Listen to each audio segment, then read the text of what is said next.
पहलगाम तक पाप का ये घड़ा भर चुका था। हमें पूरा अंदेशा था कि पाकिस्तान का वार भी बॉर्डर के उस पार से ही होगा। इसलिए हमने अपनी एयर डिफेंस की पूरी तैयारी पहले से ही कर ली थी।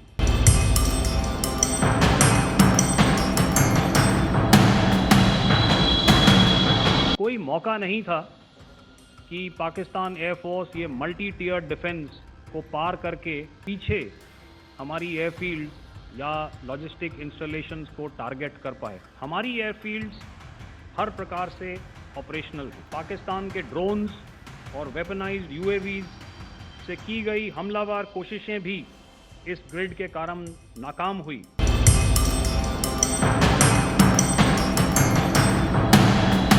और जो बचे कुचे ड्रोन्स थे उन्हें हमारे शोल्डर फायर्ड हथियारों से मार गिराया गया। आज शायद क्रिकेट की बात भी करनी चाहिए, क्योंकि मैं देख रहा था कि विराट कोहली ने टेस्ट क्रिकेट से रिटायरमेंट ले ली। कई भारतीयों की तरह वो मेरे भी फेवरेट क्रिकेटर हैं। बड़ी खबर इस वक्त निकल कर आ रही है। प्रधानमंत्री नरेंद्र मोदी आज रात 8 बजे देश को संबोधित करेंगे।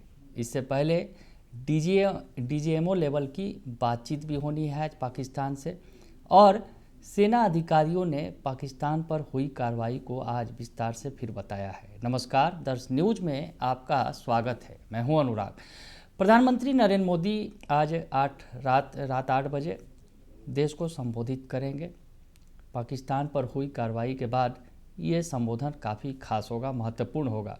इससे पहले आज डीजीएमओ जो हैं सेना के, उन्होंने प्रेस कॉन्फ्रेंस किया और जानकारी दी कि पाकिस्तान पर किस तरह से कार्रवाई की गई है। डीजीएमओ राजीव घई ने जो बताया कि पहलगाम तक पाप का घड़ा भर चुका था। तो डीजीएमओ ने कई बड़ी बातें कही हैं। हम आपको बताएं कि प्रेस ब्रीफिंग के वक्त लेफ्टिनेंट जनरल राजीव घई ने कहा, हमें एयर डिफेंस की कार्रवाई को एक कॉन्टेक्स्ट में समझने की ज़रूरत है। पहलगाम तक पाप का घड़ा भर चुका था। हमने पूरी तैयारी पहले ही कर ली थी और कार्रवाई की गई। उन्होंने कहा कि पाकिस्तान के ड्रोन और हथियारों की की गई कोशिशें नाकाम हुई और जो बचे ड्रोन थे उन्हें मार गिराया। मैं बीएसएफ की भी सराहना करना चाहता हूं। पहरा देने वाले जवान हमारे इस अभियान में शामिल हुए और बहादुरी के साथ हमारा साथ दिया। इसके कारण पाकिस्तान की नापाक हरकतों का विनाश किया गया। जब हौसले बुलंद हो तो मंजिलें भी कदम चूमती हैं। तो DGMO Rajiv Ghai, lieutenant general Rajiv Ghai ने बड़ी बातें कहीं, और राजीव घई ने क्या कुछ कहा है आपको सुनवा देते हैं, पहले सुन लीजिए आप। धन्यवाद एयर मार्शल भारती। मैं आज आप सब के साथ भारतीय सेना के एयर डिफेंस मेजर्स जो कि हमने इंडियन एयरफोर्स के साथ मिलजुल कर तालमेल में लिए, उसके बारे में कुछ बातचीत करूंगा। इस विषय में मैंने कल भी कुछ टिप्पणी करी थी, लेकिन आज मैं इस युद्ध के अहम एस्पेक्ट के बारे में आपको थोड़ा और पर्सपेक्टिव देना चाहता हूं। हमें एयर डिफेंस ऑपरेशन सिंदूर के एयर डिफेंस की कार्रवाई को एक कॉन्टेक्स्ट में समझने की आवश्यकता है। मैंने आपको कल बताया था कि पिछले कुछ सालों में आतंक की गतिविधियों का कैरेक्टर जो है उसमें कुछ बदलाव आ रहा था। 2024 में जम्मू सेक्टर में शिवखोरी मंदिर को जाते हुए यात्री और इस साल अप्रैल में पहलगाम में मासूम पर्यटक इस खतरनाक ट्रेंड के विशेष उदाहरण हैं। पहलगाम तक पाप का ये घड़ा भर चुका था। उसके बाद जो हुआ उसके बारे में हम कल विस्तार में बातचीत कर चुके हैं। क्योंकि आतंकियों पर हमारे सटीक हमले लाइन ऑफ कंट्रोल और इंटरनेशनल बाउंड्री को पार करे बिना किए गए थे, हमें पूरा अंदेशा था कि पाकिस्तान का वार भी बॉर्डर के उस पार से ही होगा। इसलिए हमने अपनी एयर डिफेंस की पूरी तैयारी पहले से ही कर ली थी। हमारी इन्वेंट्री में शामिल counter manned aerial systems, electronic warfare के साधन और एयर डिफेंस वेपन्स का इंडियन एयरफोर्स के इसी प्रकार के सिस्टम्स के साथ एक अनोखा मिश्रण किया गया।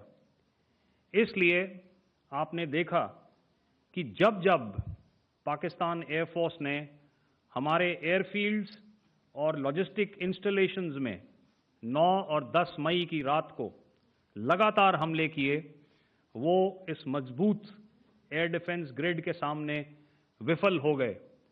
आपके सामने इस ग्रिड को एक तरीके से दर्शाया गया है। आप देख रहे हैं कि इंटरनेशनल बाउंड्री से कितनी layers, radars, counter unmanned aerial systems, उसके पीछे शोल्डर फायर्ड वेपन्स, हमारे विंटेज एयर डिफेंस वेपन्स जो कि काफ़ी सालों से हमारी सेना में हैं। एयर मार्शल भारती ने भी उसके बारे में बात करी। और लास्ट में हमारे modern air defence weapon systems.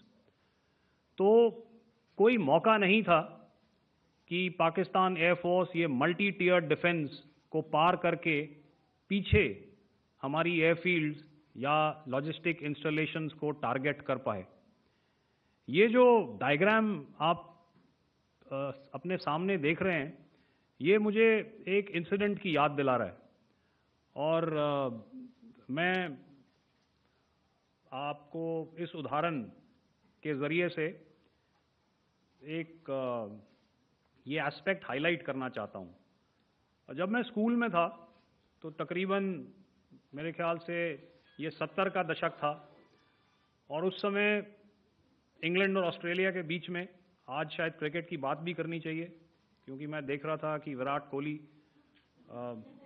ने टेस्ट क्रिकेट से रिटायरमेंट ले ली। कई भारतीयों की तरह वो मेरे भी फेवरेट क्रिकेटर हैं।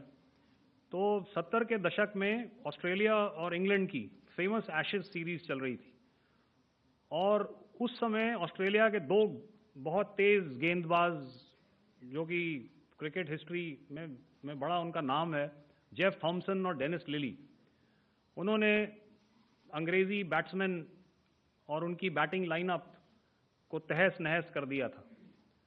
और ऑस्ट्रेलियंस ने उस समय एक कहावत निकाली थी, that from ashes to ashes and from dust to dust, if Thommo don't get here then Lillee surely must.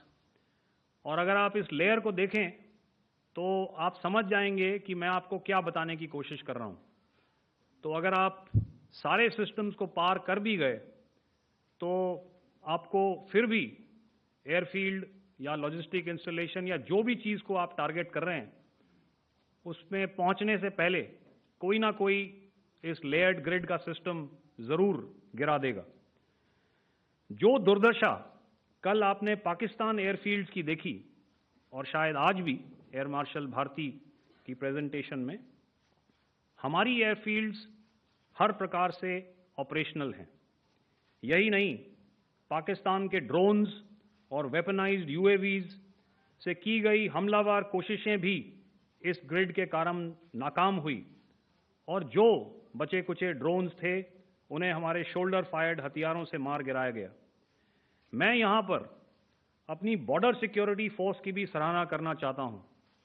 उनके डायरेक्टर जनरल साहब से लेकर बॉर्डर पर तैनात बीओपी पर पहरा देने वाले आखिरी जवान भी हमारे इस अभियान में बढ़ चढ़कर शामिल हुए और बहुत बहादुरी से उन्होंने हमारा साथ दिया।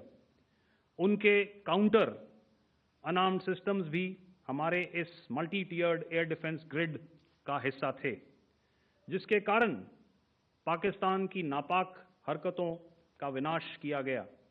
आपने सुना ही होगा, जब हौसले बुलंद हों तो मंजिलें भी कदम चूमती हैं। In the end, I would like to highlight again that in every single domain that Operation Sindhur has been prosecuted, there has been absolute synergy between the three services. Not only have we, in this endeavor, been fully supported by our government, departments, and agencies, I cannot here not mention our 140 crore countrymen that have stood behind us with their prayers and goodwill, urging and inspiring us to achieve our mission and objectives. For that, we salute you. You are indeed the best. Jai Hind.